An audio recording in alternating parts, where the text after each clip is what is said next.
Junior Cycle History students, let's chat about history and how historians find out about the past. History is the study of the past.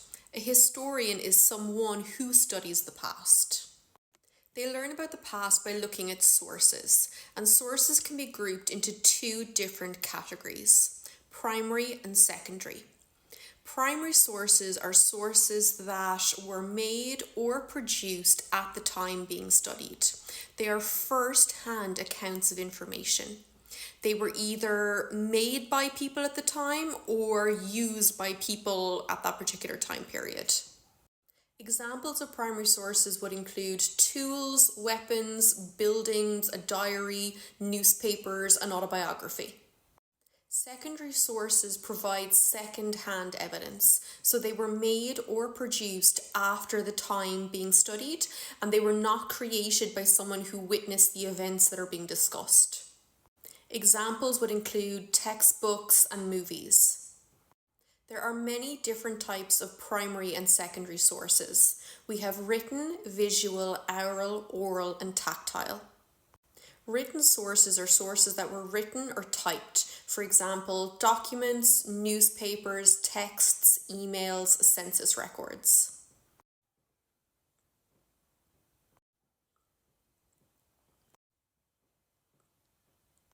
Tactile sources are sources that can be held and touched. For example, artifacts, buildings, monuments, models, swords, coins, jewellery. These types of sources have many different strengths and weaknesses. A strength of primary sources is that they are first-hand information. A weakness of primary sources is that they could be written for propaganda purposes. A strength of secondary sources is that they can cross-check or cross-reference lots of different sources to make sure that you are being given a correct kind of history of events. A weakness of secondary sources is that the person writing them did not witness the events that they're talking about. A strength of written sources is that they can provide eyewitness accounts. A weakness of written sources is that they could be biased or again created for propaganda purposes. A strength of visual sources is that they can be understood by a wide variety of people. It doesn't matter what language you speak, like you can see the information, you can see the evidence, you can see what's going on. A weakness of visual sources is again they could be used or created for propaganda purposes. A strength of oral sources is that you can kind of hear the music, sounds, noises of the past. A weakness of oral sources is that recording technology is relatively new, so it's difficult to kind of hear sounds of the past from more than, say, 100 years ago. A strength of oral sources is that if an eyewitness is talking to you, you could ask them questions.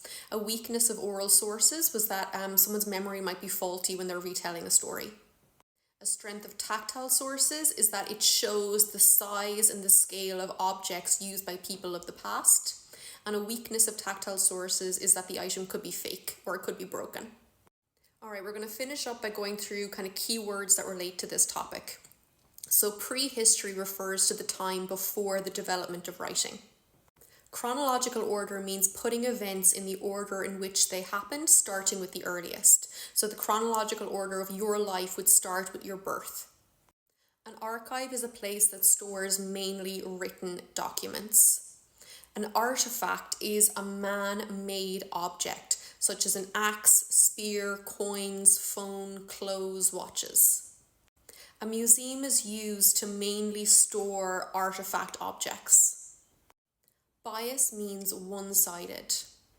Propaganda is selecting bits of information to use to make you think or feel a particular way. A fact is something that can be proven with evidence. An opinion is one or more people's belief. Objective means being unbiased. You're dealing with facts, you're not letting opinions or your personal thoughts get in the way.